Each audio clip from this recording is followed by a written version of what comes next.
Now every time you go and take a shit in a public stall, you'll be thinking of Simon. Oh, Now, there's nobody sitting in the front row still, and those are free jugs of beer for whomever would like to come up here. And everyone's like, I don't want to look like a fucking lush, right? Oh, except for these two right here. Here come the lushes. I love it. Or college students, right? One or the other, right? Yeah, university? Where do you go to university? Carl, all of you? You're all ravens? Yeah? And you're all, there's one raven back there, by the way. Sounds like it's getting fucked though, that raven, eh? Welcome back to Cornwall. And you're welcome. And if no, there's one more table here, right? Anybody else? Any other poor college kids here that can't afford anything? Apparently Adam also needs a beer. All right, Adam. There we go. Now we got people in the front row. Look at that. What we won't do for free. Well, here's the thing I love about you three ladies right now, and you, Adam. We didn't tell you what you have to do for them other than sit in the front row. Chew on that. When I come up after again, I'll let you know what the price is for. I'm just kidding. She's looking at me like, I'm like, no, that's not what you have to do. All right, settle down. It's Friday night in Cornwall. We're not in university. We don't have those parties here anymore, right, guys? Are you ready for your next act? All right, again, all the way from Montreal. I've worked with this lovely lady many times in Montreal. I'm a huge fan of hers. She did a show there called Lady Fest. She produces her own show, and she is everywhere doing lots of mics and lots of comedy in Montreal. Please, a warm Cornwall welcome for Elspeth Wright. Hello, Cornwall. You look lovely. Yes, so my name is Elspeth, and it's kind of tricky being named Elspeth, just because every time I meet a new person, I have to do this like whole dance of explaining my name, you know, like, hi, I'm Elspeth, nice to meet you. Elizabeth? Like, no, close, good try. Elspeth, allspice. And it goes back and forth until some girl named Jessica, who spells it with 2 Z's, a Y, and a K, is just like, oh, honey, your name's weird. Interesting choice my parents made naming me Elspeth. They made quite a few interesting choices when I was a child. For example, they got me a waterbed when I was just a little girl. Like, I don't know why they thought I was a 1970s gigolo, when I was in fact a 5-year-old girl with headgear. You know, the headgear would pierce my waterbed, so I just wake up with hot liquid in my face. Now when that happens, I'm like, oh, somebody likes me. But as a kid, it was just awkward. Yeah, I recently started dating again. Don't clap. No, your instincts were right. It's horrible out there. If you're in a relationship, even if it's a bad one, stay in it. Winter's coming. It's going to be chilly. You need the body heat. No, but dating, it's just like riding a bicycle. I always have a sore ass and scabby knees when I'm finished. I was really nervous to start dating, so I went out and kind of to like pep myself up. I bought a bunch of new underwear, and as I was putting the new underwear in the drawer next to my old underwear, I realized just how disgusting my old underwear is. And we all have these pairs. You know, these pairs that it's like, is this a family heirloom? I don't even remember buying this. You know, like my old underwear was so old and so gross that it could be President of the United States. It was awful. Really bad. So I put on some of the new undies, and I went out on a date, and I knew this date was gonna be bad the second I smelled the guy. This guy was just like pickled in cologne. And it was that type of cologne, I feel like the ladies will know what I'm talking about, the type of cologne that just smells like if you could bottle a guy going, if I could just play devil's advocate. Like, oh no!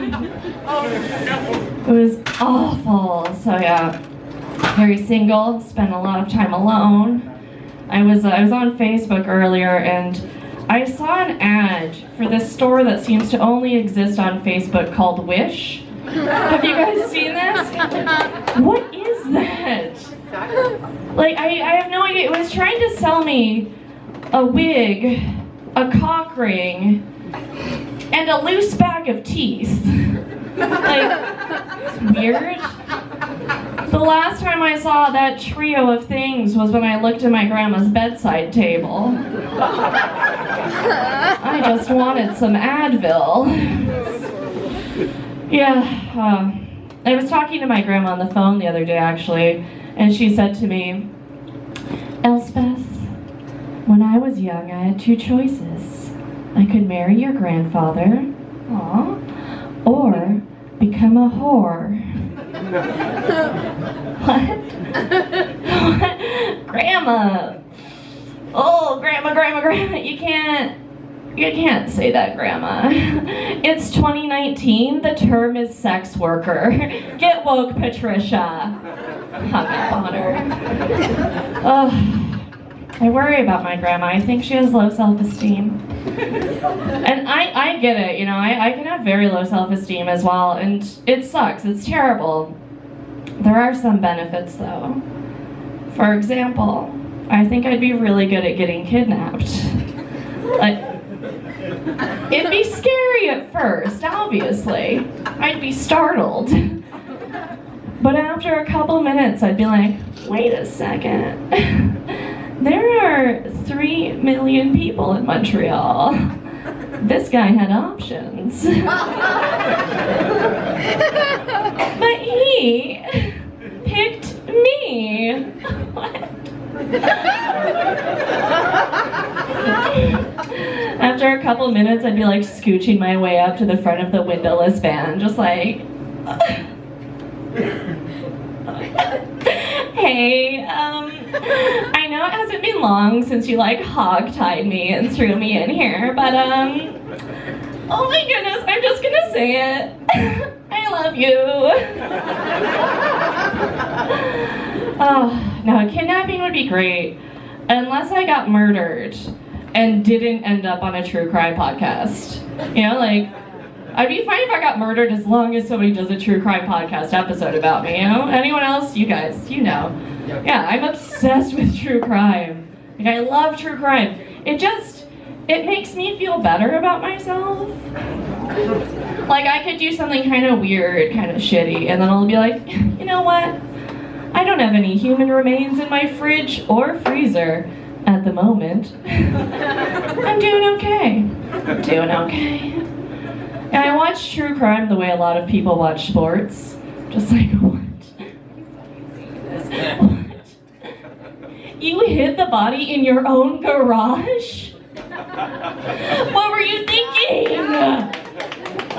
You could have made the playoffs. I've burned so many Ted Bundy jerseys. It's like, I always wonder about serial killers, like, what gets them to that point where they just murder a bunch of people? Do they just wake up one day and they're like, I guess I have two choices. I can either get married or become a serial killer. And I just don't want to commit anything other than murder. Yeah, so it's probably abundantly clear to you all by now that I do go to therapy. And, guys, I love therapy. I absolutely love it. If I could change it just a little bit, though, I do wish that it was graded. Because I would be getting an A+ for how well I'm dealing with my constant need for validation.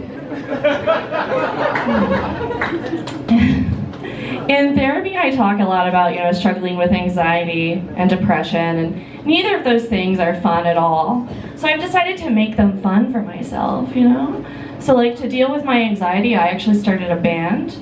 We're made up entirely of people who have anxiety while wholesale shopping. We're called Panic at the Costco. To deal with my depression, I decided to make a game of it because I don't want my life to be a trivial pursuit. So instead of the floor is lava, I play the floor is laundry. Pile of dishes, Jenga. My favorite is pin the tail on the unhealthy coping mechanism. I've met a lot of emotionally unavailable men that way. Not to brag. Yeah, so what got me into therapy is I was diagnosed with borderline personality disorder, BPD if you're feeling cute, and post-traumatic stress disorder, PTSD. It's a little famous, it's no big deal, it's fine. And, you know, there's a lot of stigma around these two mental illnesses. So what I've started doing is putting those letters after my name. Like, hi, Elspeth Wright, BPD, PTSD, nice to meet you. Oh my goodness. Is Allspice a doctor? Thank you so much, Cornwall. You've been absolutely lovely. Thank you, and big round of applause for Dan and the questionable comedian.